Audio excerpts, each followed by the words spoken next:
Hi everyone, thanks for tuning in. Welcome to part 2 of the Soham tragedy, the murders of Holly Wells and Jessica Chapman.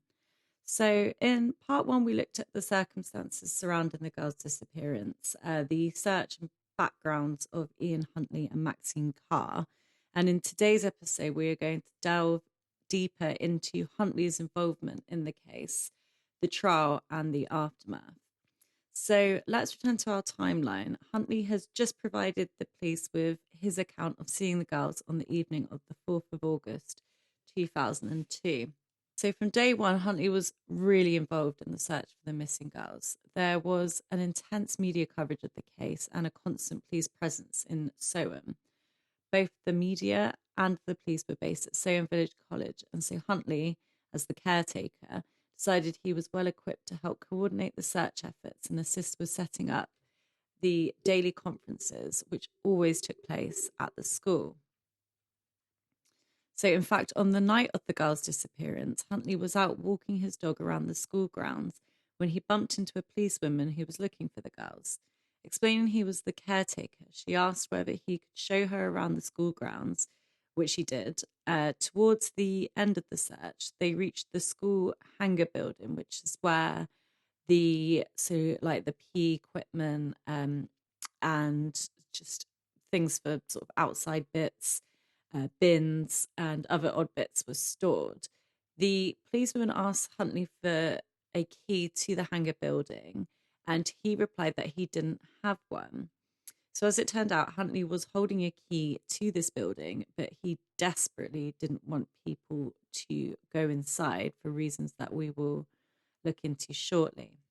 So early on in the investigation, Huntley was arousing suspicion amongst the police, the media, and local people. Having told the police on the 5th of August that he had seen and briefly spoken with the girls, they attended his property on the 6th of August to take a formal statement from him and Maxine Carr, and also a DNA sample from him. When the police went to Huntley's house, he is reported to have asked them, "How long does DNA last for?" The police officer obviously thought this was really, really strange, and made sure to report this comment back to his superiors. A further officer later reported that Huntley had asked her how long DNA lasts on a body.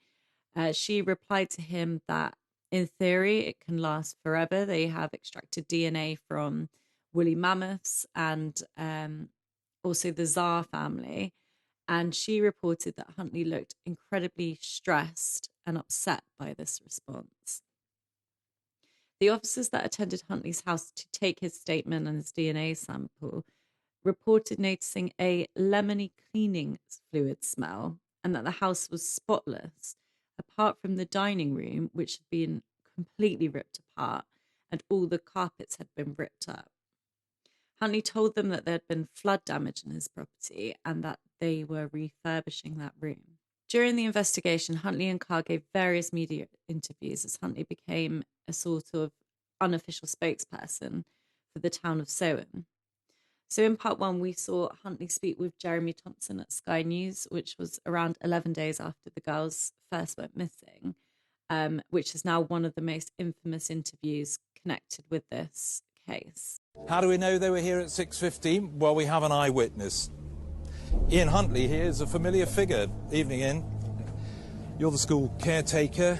The girls, Jessica and Holly, would know you, and they saw you on the front doorstep. What went on? Well, I don't know the girls. I stood on the front doorstep grooming my dog down. She'd run away and come back a bit of a mess. They just came across and asked how Miss Carr was, as she used to teach them at St Andrews. I just said she weren't very good, as she hadn't got the job. And they just said, please tell her that we're very sorry. And off they walked in the direction of the library over there. A few things around this interview. As you can see, Huntley talks fairly confidently to Jeremy Thompson about what happened, or his account of what happened on the night of the girls' disappearance, but his hands are completely locked behind his back throughout this interview. Now, I've seen various different sort of body language and psychologist reviews of this interview, and they say that, generally speaking, your hands are the first thing to give you away when you're telling a lie. And so he's locked his hands behind his back so he can't do things like self-soothe, where you kind of cradle yourself and rock backwards and forwards. And so with the hands locked behind his back, as they were, he can stop from fidgeting all over the place. Also, which I think is really, really interesting and perhaps quite telling, is that when Jeremy Thompson goes up to Huntley and basically says something along the lines of, you knew the girls, he immediately snaps back, saying, no, I don't know. I didn't know the girls. I don't know the girls. Which seems to be his attempt to distance himself from the girls and what happened to them. He also concedes during the interview that he was probably the last person to have seen the girls before they disappeared, which is a really interesting thing for him to do during this interview, because at this time, that's not known. He's basically just given that information freely, and it's just very bizarre to see that he did that. So Maxine Carr was also keen to give interviews to the media. In this clip, she's talking about the girls, and in particular Holly, as she taught them at St Andrew's Primary. This is something I'll probably keep for the rest of my life, I think. It's what Holly gave me on the last day of term. She was very, very upset because I didn't get my job, and that's the kind of girl she was. She was just lovely, really lovely. That's really very sweet, isn't it? Yeah. So the most commonly noted point, which I've seen again and again about this interview clip, is the fact that she refers to the girls, and particularly Holly, in the past tense when she's talking about her. The news crews and the journalists instantly pick up on this and think it's really, really strange that she's doing that and report it to the police, because obviously at this stage, when she's given the interview, nobody knows what's happened to the girls. And so it's really odd that she keeps referring to them in the past tense. So by this point, Huntley is well and truly on the police radar. During the investigation, he was spotted by onlookers manically cleaning his car, and a journalist managed to snap him nervously perched on the edge of the driver's seat, biting his nails. So as I said in episode 1, Jessica had a mobile phone that she always carried with her. After the girls first disappeared, the police tried to track the last signal, so the goodbye signal or goodbye ping, whatever they call it, from Jessica's mobile. And at the point when they first disappeared, they were unable to triangulate that to a smaller area. But now at this point in the investigation, they had been able to narrow down the last ping before the phone was turned off. And it pinged on a mast, which was located right by Huntley's house at 5 College Close. The evidence of Jessica's last signal ping, together with Huntley's suspicious behaviour, together with the fact that they now received various reports from people in Grimsby about Huntley's shameful past and allegations of rape, was enough for the police to take Huntley and Carr in for questioning on the 16th of August. The couple were taken to separate police stations to give their formal statements.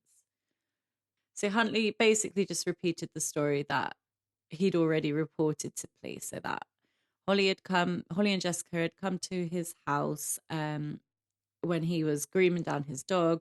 They asked about Miss Carr. He said that she wasn't very well, blah, blah, blah. Then they left all well and good. So when the police questioned Huntley, they asked him to describe what the girls were wearing on the night that they disappeared. I would say blonde hair,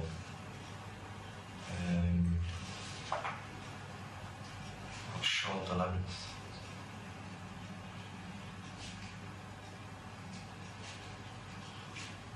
very slim.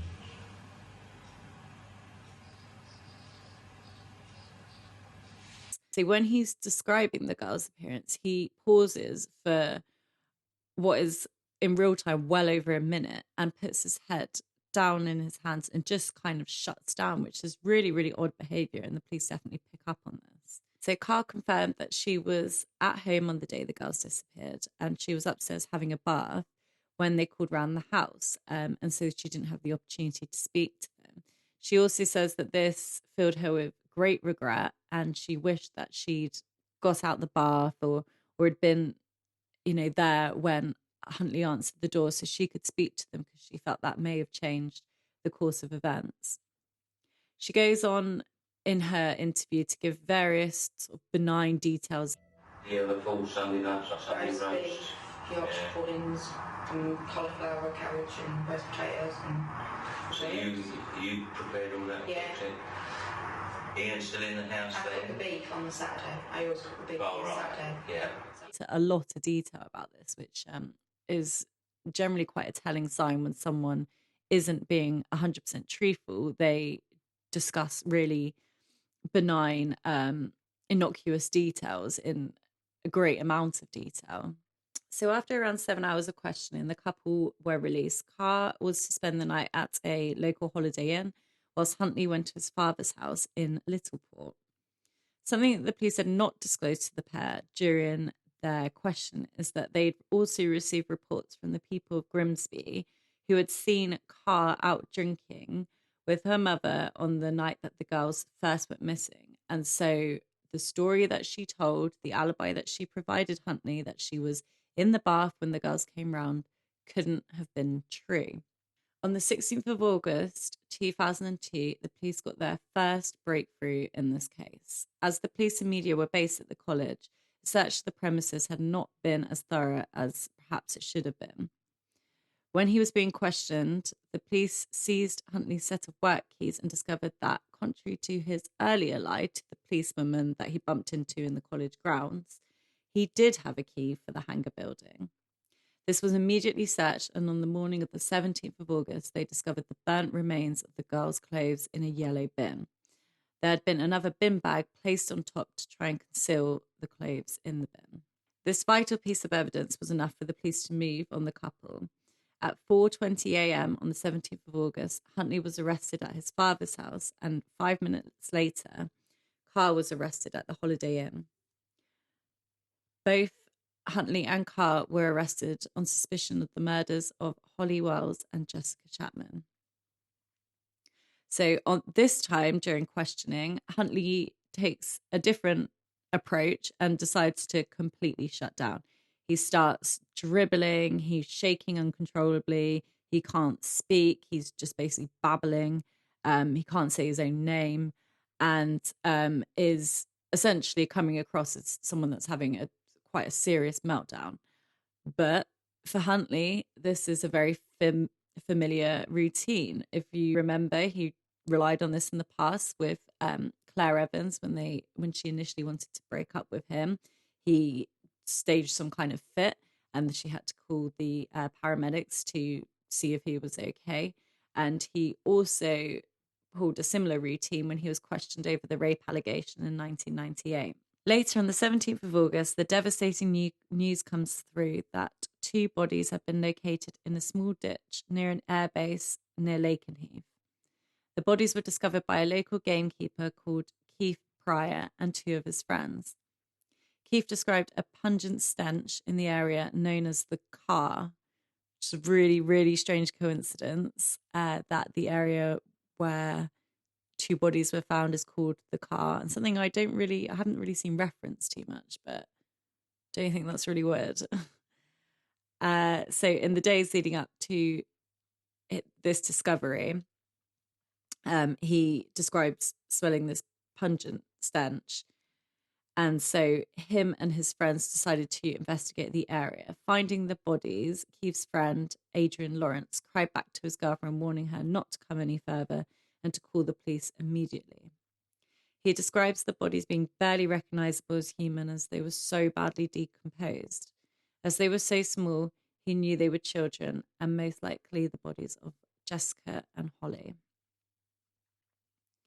The discovery of the bodies, which were confirmed to be Holly and Jessica a few days later, was put to Huntley and Carr.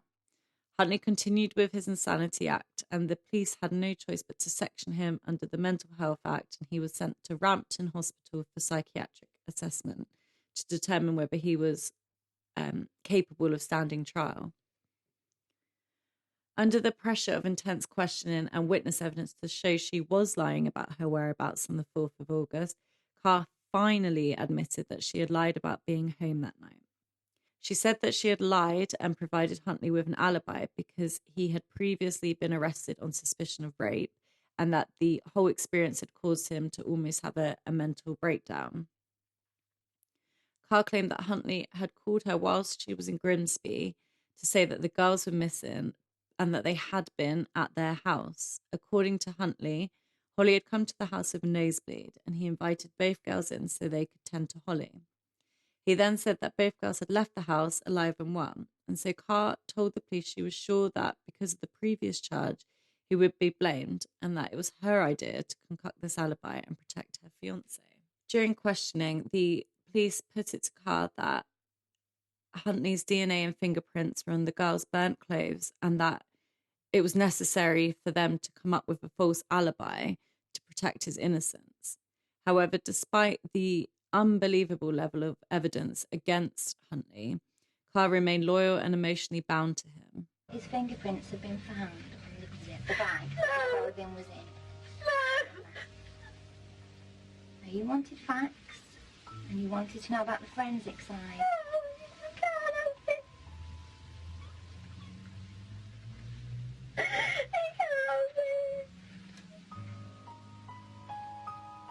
Following the discovery of Holly and Jessica's bodies, there was an outpour of grief across the world at this great tragedy. Flowers, letters, and gifts flooded into the town of Soham from all over the world. So Huntley was confined to Rampton Psychiatric Hospital for almost 2 months for assessment. He was under 24-hour supervision due to the risk of suicide. Finally, after a couple of months of observation, Dr. Clark concluded that he was mentally competent to stand trial for the murders of Holly Wells and Jessica Chapman. Dr. Clark did comment that Ian Huntley displayed signs of psychopathy, but that wouldn't affect his ability to stand trial for the murders. He was subsequently transferred to Woodhill Prison to await trial. On the 9th of June 2003, Huntley attempted to commit suicide by taking 29 antidepressants, which he accumulated in his cell. In his suicide note, he said goodbye to Maxine Carr and requested that his brother Wayne not attend his funeral. So even after all this time, it's clear that he still held a large amount of resentment and jealousy towards his brother. Huntley was rushed to hospital for an urgent stomach pump. He later reflected on his life being saved, finding religion, concluding that God just didn't want him dead and that he had some other purpose to fulfill. So, still extremely delusional. Huntley was then transferred to Belmarsh Prison, where he would remain until his trial. And I think one of the other reasons for this is that the security at Woodhill Prison was said to be extremely poor. And in fact, I believe it was the News of the World. There was a News of the World reporter who'd managed to get a job as a police, as an officer within the prison, as someone that was assigned to look after Huntley, which is just incredible. I think he faked his CV, his qualifications, and he was able to infiltrate and basically get one-on-one access with Ian Huntley in the lead up to his trial. And he ended up taking loads of photographs, which he then obviously passed on to the News of the World and were published, which is just completely insane. And so that, together with the fact that Huntley was able to accumulate all of these antidepressants to try and commit suicide, was evidence that Woodhill's standards were just not up to scratch. And so he was transferred to Belmarsh to await trial. So at a pre-trial hearing on the 16th of June 2003, Huntley pleaded not guilty to murder, but guilty to the charge of conspiracy to pervert the course of justice. Carr pleaded not guilty for to perverting the course of justice and assisting an offender. The murder trial started on the 5th of November 2003 in the historic Courtroom 1 at the Old Bailey. The prosecution set out their case initially and went into great detail about the level of forensic evidence against Huntley on the girl's clothing, in his car, his house, and in the hangar. After the prosecution had presented its case, Huntley was completely backed into a corner, and he had no way to refute that he wasn't somehow implicated in the deaths. In a last-ditch attempt to try and get at least a more lenient sentence, he concocted the following account of what happened on the 4th of August 2002. So he admitted that both girls had died in his house, but it was by a freak accident. So Huntley went with the nosebleed story that he allegedly told Carr and claimed that he had entered the bathroom to try and stem Holly's nosebleed. The bath was full of water as he had been cleaning his dog that afternoon. He accidentally knocked Holly into the bath and she drowned. So remember in episode 1, we discussed that both Holly and Jessica were keen swimmers, and Jessica swam for the county and Holly was a very, very keen swimmer too. And so they were both extremely confident in the water, which makes it very hard to believe that she would have drowned in a bath. But even if they weren't good swimmers or sort of notably good swimmers, I find it very hard to believe that a 10-year-old girl would just drown in a bathtub. It just seems completely unbelievable to me. So Huntley said at this point that he panicked and just froze. Jessica, having just witnessed her friend die, started screaming at Huntley, "You pushed her, you pushed her." Huntley claims he then put his hand over Jessica's mouth to try and stop her screaming and accidentally smothered her to death. When questioned about why this was the first time he had put forward this version of events, he claimed the trauma of the girl's death and subsequent cover-up had caused a temporary loss of memory. But conveniently, his memory has now flooded back to him and he remembers what happened at the time that he's required to give evidence in his murder trial. Yeah, good one.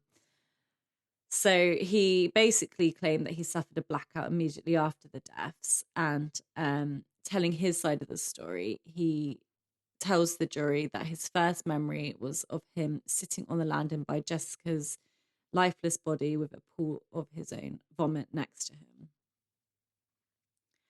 So the prosecution didn't accept this version of events and said it was completely ludicrous. It didn't make any sense and basically dismissed every single word he said. So although no one except Huntley will ever truly know what happened on that Sunday evening, the prosecution alleged that the girls happened to walk past Huntley's house completely by chance at around 6:30 p.m. Huntley then proceeded to lure them inside the house using their close relationship with Maxine Carr as a reason to get them inside. Once inside again, no one but Huntley is ever going to know what took place. However, it is likely that Huntley's reason for getting them in the house was sexual in nature, given his previous offences and predatory nature. So the prosecution also put forward that before the girls happened to walk past Huntley's house, I think it was earlier on Sunday afternoon, Huntley had had a conversation with Maxine Carr over the phone. So if you remember, Maxine's back in Grimsby, going out with her mum to all the nightclubs, which apparently they used to do that quite a lot. They were like drinking buddies. And so she's going out with her mum, and I think Huntley gives her a call and they have a massive argument over the phone, and to do with her going out, Huntley's uncontrollable jealousy. He doesn't want her doing that. He wants her to either come back to Soham. So he wants her to do basically everything that he says. She's completely under his spell and he wants her back. She dismisses this and goes out and does what she wants anyway, which makes him extremely, extremely angry. And so when these two poor girls happen to walk past his house, his mindset is already in a really dark place after having this argument with Maxine Carr. So the prosecution also alleged during the trial that the couple may have been grooming Holly and Jessica for months leading up to the murders. So it's alleged that they both had discussed sick fantasies of sexually abusing young children. However, this was only a theory and there was no firm evidence to support it. When the girls' bodies were found 13 days after they first went missing, they were so badly decomposed that there was no way of establishing a certain cause of death. The coroner concluded it was most likely by asphyxiation, as there was no evidence of skeletal injury or a drugging, poisoning during the examination. However, the forensics experts testified that they had found blood on the girls' clothing, found the clothing that was found in the hangar, And despite Huntley's efforts to destroy all the evidence from the house, they had found blood splattering about the hallway and the main entrance to the master bedroom. So from what I've read, I don't think that they were able to get a DNA profile from the blood splatters that they located in Huntley's house. So we can't say with any certainty whether they belonged to the girls. But if they did, this is evidence that they were either injured before they were killed or that they may have been killed in a manner other than by manual smothering.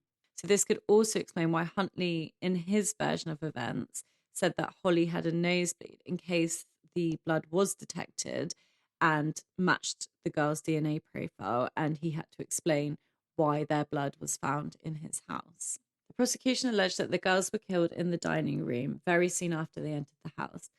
Huntley then carried their lifeless bodies upstairs and placed them on his bed. Again, we're never going to know what took place in that bedroom.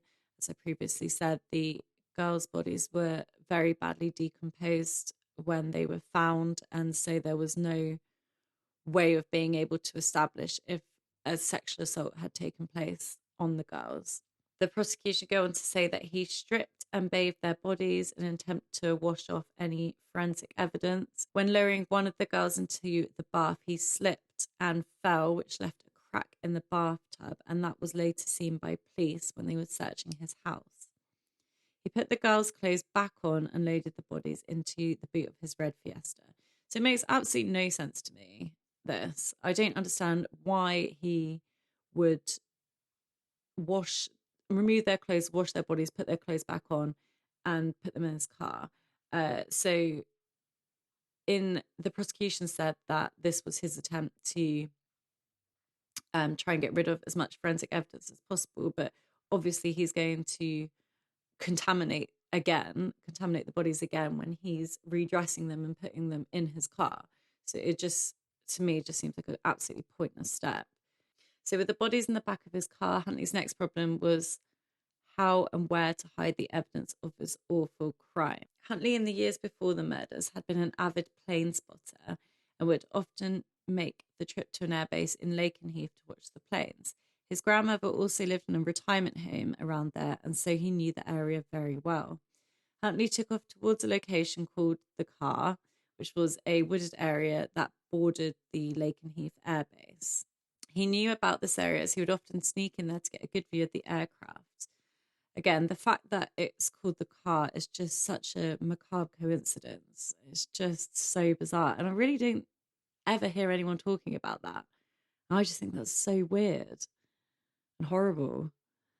Huntley stopped his car and noticed a waterlogged ditch running alongside the track. So it's clear that Huntley was forensically aware to some extent, and this is most likely due to his previous interactions with the police when he was arrested on suspicion of the rape in 1998. Before entering the ditch, he puts 2 bin bags on his feet so he doesn't leave any footprints. So he removes the girls' bodies from the boot and lays them on the floor. Before lowering them into the ditch, he hacks their clothes off with a pair of scissors. In court, this was likened to how paramedics remove a critically injured person's clothing. However, in his haste, he neglected to remove the girls' jewelry, and in the days after they were found, this is one of the ways that they were identified. So Holly was still wearing the love necklace that Jessica brought her back from her holiday in Menorca. After removing their clothing, he lowers the girls' naked bodies into a ditch and lays them side by side. When the bodies were found 13 days later, it is reported that the girls were laying arm in arm and with crossing legs. It's really unclear why he chose to do this. There was no logistical reason for him doing this, and if anything, it would have taken up more time and increased the chance of him being found trying to dispose of the bodies by arranging it in this way. So, I mean, maybe it was a sense of guilt over what he'd done and, wanting to link the girls together. Although I think the reality is that this is very unlikely, knowing Huntley's personality and the sort of person he was. I doubt he felt any guilt over what he'd just done. And it's probably more likely the case that this was some kind of, I don't know, weird sense of artistry or something, but it's just really bizarre that he chose to do this. Once the girls had been put in their final resting place and before leaving the site, Huntley poured petrol on their bodies and set them on fire in a last-ditch attempt to destroy any remaining forensic evidence. On the route back, he disposes of Jessica's mobile phone in a shop bin, which was never found. He then makes his way to Soham College, where he enters the hangar building. He empties the girls' clothes into a bin and pours petrol on them and sets them on fire.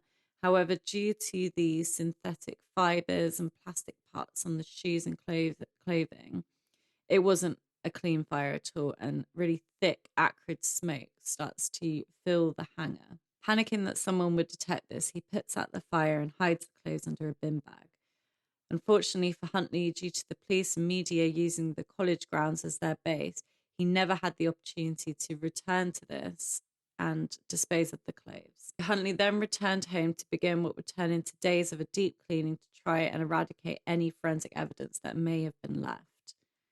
He took his car to the garage to have the wheels changed and pay the mechanic £10 to forge the license plate number, which seems like a really big deal to me, and I don't know why someone would just take just 10 crappy pounds to do that. That bit just seems really, really weird. He then ripped out the carpet in the boot and replaced it with an offcut of carpet. However, despite his best efforts, forensic teams were able to find traces of the girls' DNA and clothing fibres all around his house. They also found a large deposit of the soil that matched the soil at the deposition site, so the place where he disposed of the bodies, under the chassis of Huntley's car, which he'd failed to check despite changing the wheels. On the 3rd of December 2003, Carr entered the witness box to give her evidence. As I said, Carr initially stuck by her lover's side. They would correspond and send love letters to each other whilst they were in prison awaiting trial. However, and seemingly out of nowhere, on the 10th of December, Carr informed the prison staff that she would no longer receive any letters from Huntley. In the witness box, Carr said she spoke with Huntley on Monday the 5th of August, and he told her that the girls were missing. He said that they'd been in the house as Holly had a nosebleed. He had helped Holly and left her, and they had left unharmed. Carr describes Huntley as being hysterical, that he was going to be fitted up because he was one of the last people to see the girls alive, and also due to his previous rape charge. Carr agreed to lie to the police and media by saying she was home in the bath when the girls came round. She went on to say that she had tried to convince Huntley to be open with the police about the girls entering his home, but that he refused to do so. When questioned about her assisting with the cleanup, when she returned to Soham on the 6th of August, she replied that she's obsessed with cleanliness. During her testimony, Carr went into a great amount of detail about how controlling and abusive Huntley was to her and how she was completely afraid of him, which is why she had lied to protect him. Under intense questioning by Huntley's barrister, Carr screams out whilst pointing at Huntley, "I will not be blamed for what that thing in that box has done to me or those children." The jury were out for 4 days before returning on the 17th of December to deliver their verdict. Huntley was found guilty for the murders of Holly and Jessica by a majority of 11-1. So I was absolutely just stunned to hear that one person on the jury thought there was a reasonable doubt that he didn't mean to kill those 2 girls, and obviously accepted to some extent his version of events, which is just madness. It's just madness. So in the UK, the jury's reasoning as to how they reach their verdict is kept strictly secret. It's meant to be the sovereignty of the jury. You can't know at all, can't speak about the trial, and actually you'll be severely sanctioned if you do speak about how you reach certain decisions if you're a member of the jury. And I know in America, I don't know if it's every state, but I've definitely seen jury members sort of like after the trial, obviously, they go on TV and sort of talk about what happened in the deliberation and stuff like that. That is absolutely not the case of how it goes in the UK. It's kept so quiet and so secret, and so no one will know how the deliberation went and how that one person decided that he or she just believed Huntley's version of events to some extent. It's just maddening. And so Huntley was sentenced to life with a minimum term of 40 years, although it's unlikely that he'll ever get out of prison. In 2007, the Lord Chancellor ruled that Huntley should die in prison, and so it's really unlikely he'll ever get out. Carr was found guilty for perverting the course of justice, but not for assisting an offender. She was sentenced to 3.5 years, but was released after serving 21 months. Due to the level of anger and hatred in the country towards Carr, she had her identity changed by the state. So she is just one of only 4 people, including her, that this has ever been afforded to. The others are Mary Bell and Robert Thompson and John Venables, which are the 2 children who were responsible for James Bulger's death. So in 2006, after serving just under 3 years in prison, yet again, Huntley was found after trying to commit suicide. He was found unconscious on the floor of his cell after taking a large quantity of prescription drugs allegedly taken from other inmates. On searching his cell, the officers found a tape which contained nearly 2 hours of what was basically can only be described as the ramblings of a madman, but also a sort of confession thing was on the tapes. The Sun Online published a small snippet from the tape relating to the murders. I maintain that the first one was a genuine accident. Second one, I panicked, and once you tried leaving the house, I realised I couldn't leave the house, and whilst I said in court that it was just, I acted instinctively, I knew that I had to stop leaving the house. What I will say is that I am so terribly, terribly sorry for what I have done. I'm sorry. I know the people of Soham took me into their community. They trusted me. They gave me a job and a home. And I betrayed that trust in the worst possible way. And I'm sorry for what I've done. I'm sorry for the pain that I've caused to the families of friends of Holly and Jessica, for the pain that I've caused my family and friends, and for the pain that I've caused the community of Soham. I am genuinely sorry, and it breaks my heart when it's reported that I have no remorse, that I relish something. Genuinely do not. I know that no matter what I say, people aren't going to think any better of me, but I would much rather people have the truth about how I feel.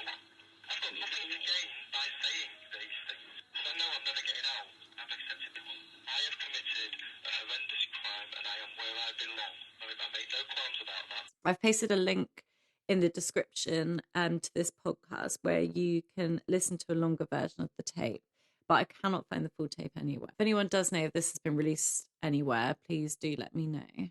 To me, I just feel like this is totally disingenuous and just full of self-pity. I don't believe this version of the killings either, although I think we're probably getting slightly closer to the truth in that he accepts that the killing of Jessica was deliberate. So I guess that is something.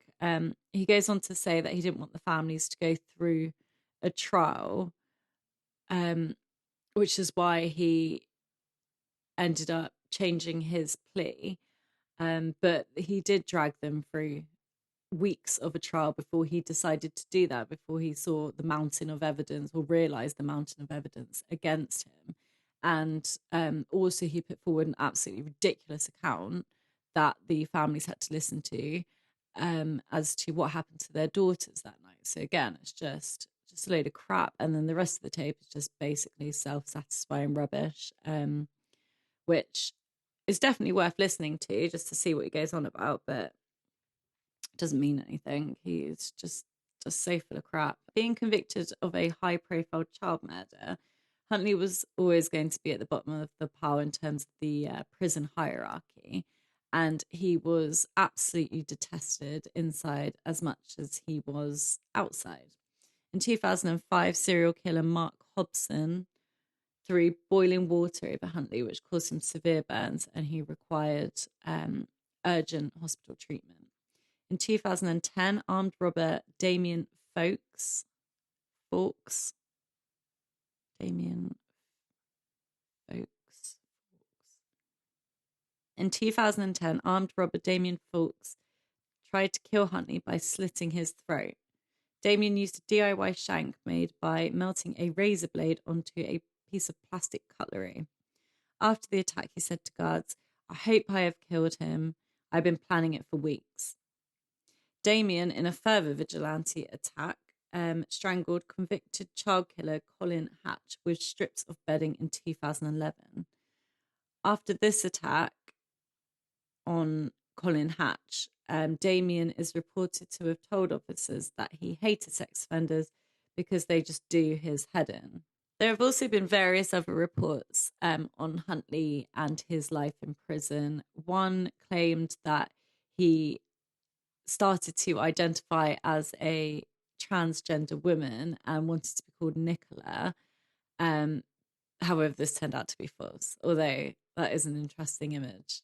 And yeah, at one point, I think it was like one of the crappy, like the Daily Star or maybe the News of the World or something like that, reported that he now identified as a woman, that he was desperate to get into a women's prison because he had such a hard time in the men's prison, and which made the story a little bit plausible because obviously there'd been several attempts of violence against him and so on. So, but then it turned out that the story was completely false. The latest controversy involving Huntley was that he got his COVID vaccine before millions in his age group. So he's in the 40 to 50 age group. He's now 47 years old. A statement response from the Department of Justice said that the prisoners were vaccinated in line with the priority groups as set out by the government. And a source said that Huntley had an underlying condition, which wasn't disclosed, but that may have been why he was vaccinated slightly earlier than his age group, but no further details were shared. So there we are. Huntley, in one fell swoop, ended the lives of two innocent girls and betrayed the trust of a wonderful community. My views on this case are that Huntley is clearly a predatory paedophile and an opportunistic offender. I don't think that the attacks were planned. I think that he saw the opportunity when the girls walked past his house. He was already in a negative mindset because of his earlier argument with Maxine Carr. He was obviously very frustrated and probably because he was unable to dominate and control her at that time, was on the lookout for someone that he could dominate and control because that was just his personality.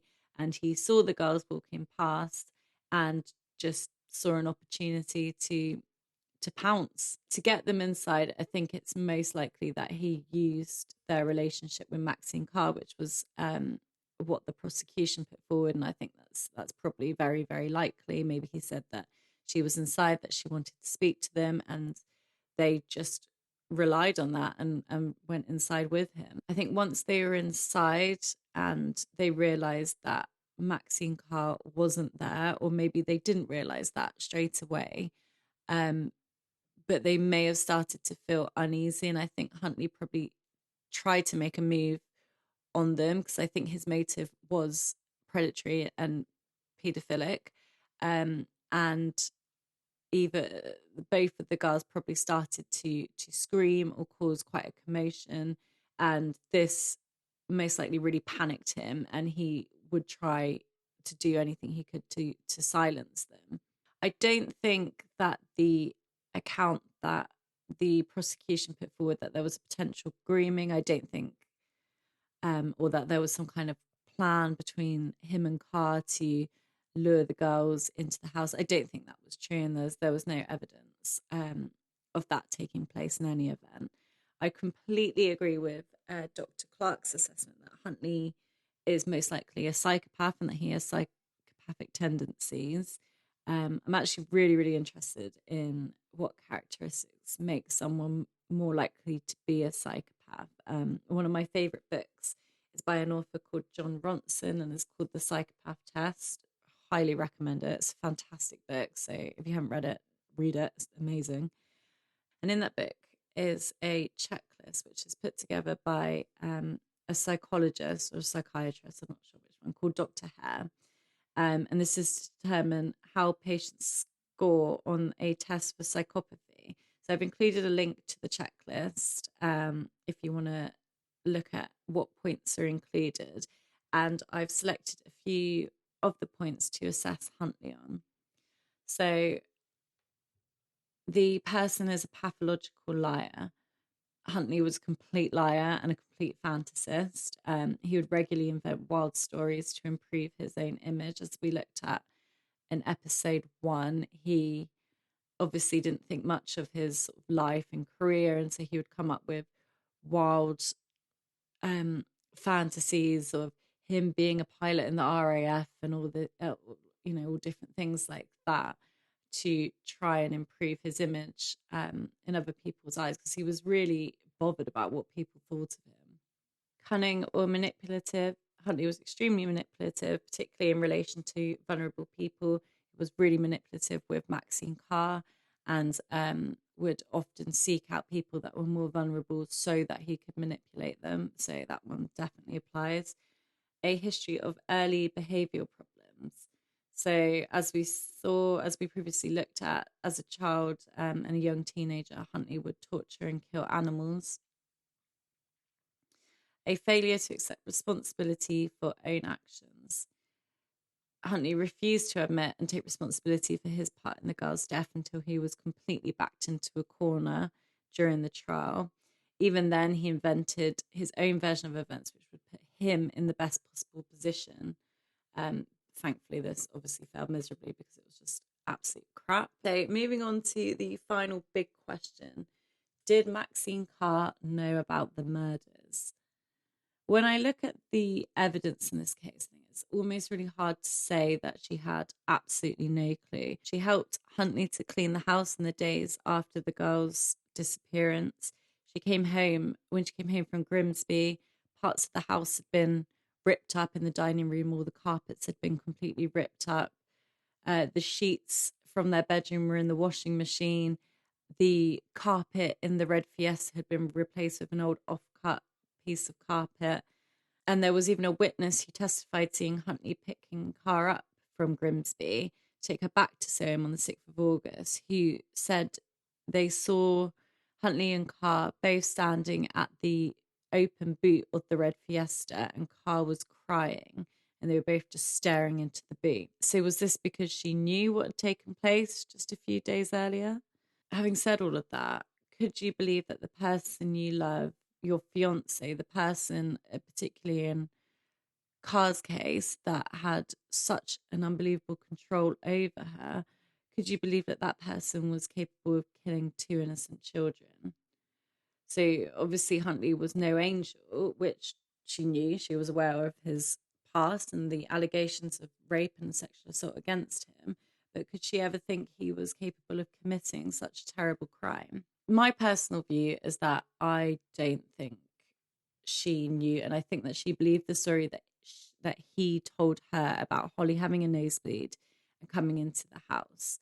So even with all the evidence against Huntley, and when that was put to Carr during the police interview, she just broke down in tears and said that he couldn't have done it and couldn't have been involved in any of it.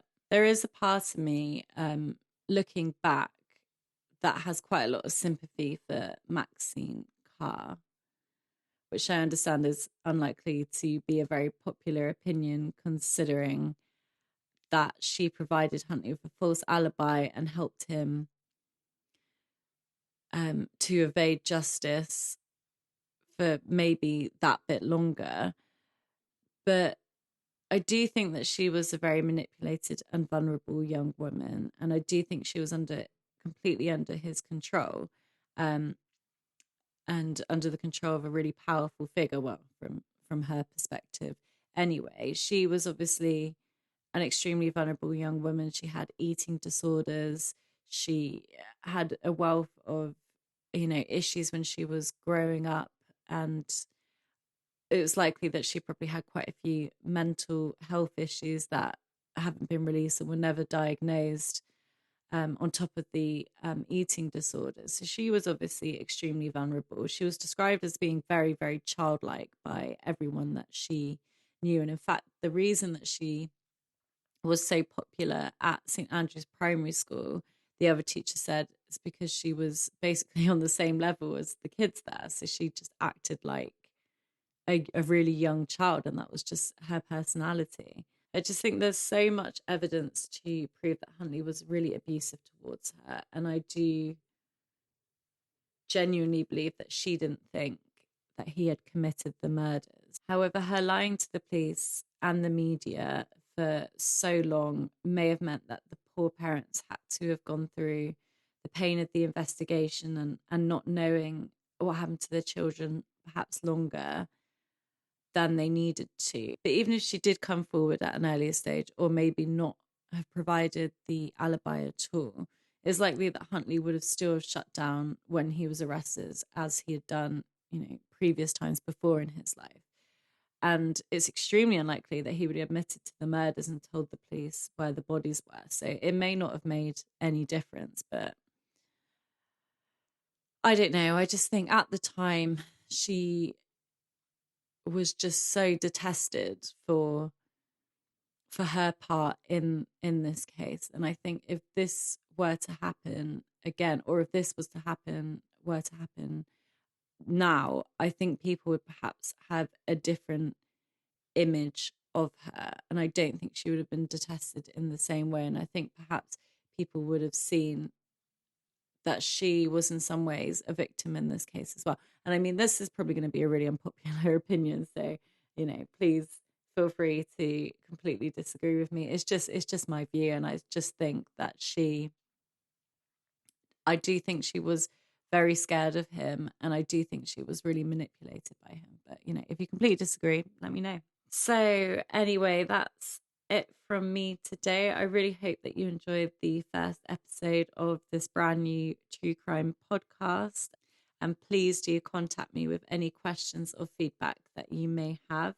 Next up, I am planning to do a mini series on the Chris Watts family murders, which is a case that I am absolutely fascinated by. I just find it so interesting, and so I just feel like I have to cover it in some way. I'm not entirely sure how it's going to go yet, but I am planning to do a mini series because obviously it's a huge case and there is so much media attached to this case, so many interviews with the perpetrator and also loads of witnesses. So there's so much to cover, and I'm not entirely sure about the format yet. If you've got any suggestions, please do let me know. But it's definitely something that I want to cover, and I will post more details shortly. So with that, I'll just say bye for now.